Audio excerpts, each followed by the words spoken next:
Hello friends, welcome to Java Sumro Production. Today I'm going to teach you InDesign features that you should know about. The indents. This is one of the important features used for text formatting in any desktop publishing application. With the help of indents, we can align the text the way we want. Let's learn how to do it.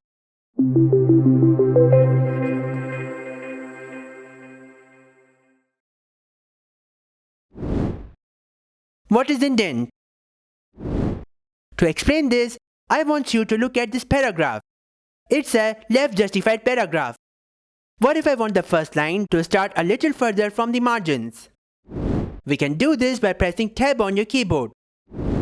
The blank space between text and margins is called the indent. A typical indent is 5 spaces from the left or right side of the page. Indents are added to improve readability. Indent separates the paragraph from one another, which makes it easier for readers to scan the text and find the information they are looking for. Now this was just the basic. Let's do the practical work. Let's open the Paragraph Styles panel. Go to Window, Styles, and Paragraph Styles panel. Shortcut key is F11. Select this paragraph. See, this body text paragraph style is applied on this paragraph. To edit the properties of this style, right-click on it and choose Edit. Indent is different from the tab. Keep in mind, indent is responsible for moving the text inward from the left and right edges of a text object, while tab sets the position of the text at specific locations in the text object. Indents and spacing. To work on indents, you gotta open the Paragraph Styles window. You can do this by opening the Paragraph Styles panel. Shortcut key is F11. From this panel, you can choose whatever style that you like to work on. Let's open the body text paragraph styles. Double-click on it. Go to Indents and Spacing. In this window, you will be able to achieve variety of things. In alignment, you can set the alignment for the paragraph. I am turning on this preview. If I set it to left, no spaces will be added between the word in order to align each line with both margins. See how the text changes alignment. By the way, if you don't know the purpose of margins in Adobe InDesign, be sure to check out that tutorial. The card above this video and link in the description. Let's make it center aligned. Here's the preview. If I make it right aligned, here's the preview. However, the case is different for justified alignments, such as left justify, center justify, right justify, and full justify, as they add spaces on the words in order to align each line to the margin. Towards the spine, here's what you get. Away from spine, here's what you get. Spine is basically a point which joins the pages together. I taught everything about spine in details in Facing Pages tutorial. The tutorial link is in the description. I will cover up balanced ragged lines and ignore optical margins in some other tutorial. Now here's the most important part.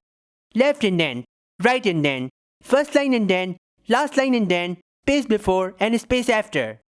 Let's have a look at each of them.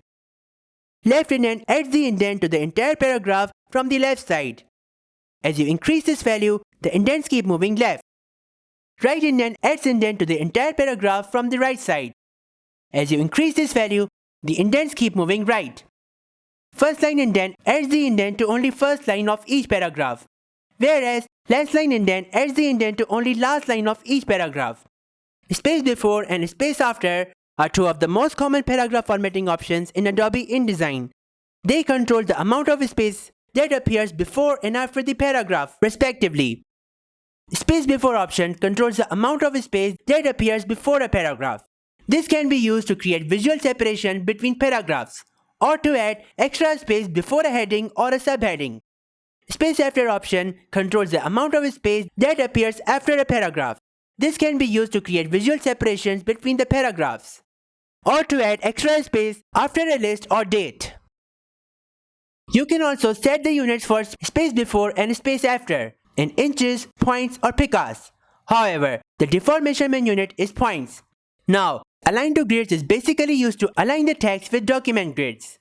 I have covered this topic in separate tutorial. master pages. The link is in the card above this video and also down in the description. Indent to here. Out of everything that I taught you here, there's one hidden indent feature that is hard to find in the interface. That is indent to here. What this will do is, it will indent the text from the margins except the first line. Let's select this paragraph, then go to Type, Insert Special Characters, Other, and then indent to here.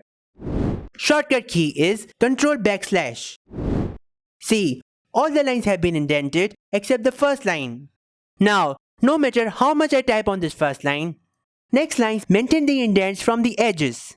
Let's take an example of this image drop cap. I am going to put my cursor before the text. Then, I am going to press Ctrl/. Now see, all other text had been indented until the end of the paragraph.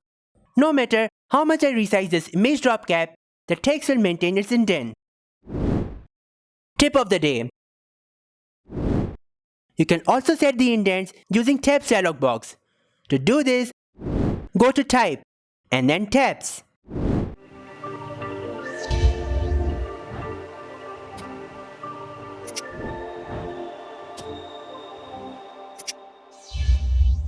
You can also create a hanging indent by setting a negative value for the first line indent. You can save time by creating paragraph styles with custom indent settings. I hope this tutorial helped you learn everything about indents in Adobe InDesign. If you have any questions, feel free to leave them in the comment section below. I will reply you as soon as possible. You can email me at javasumro1988@gmail.com. Follow my Facebook page over here, Javasumro Productions. Follow my Instagram page over here, Javasumro Studios. If you want to see more tutorials like this, make sure you subscribe. If you enjoyed this tutorial, smash that like button and share this video with your friends. If you never want to miss any updates, click that notification bell icon. Now, I will see you in the next tutorial. Goodbye and take care.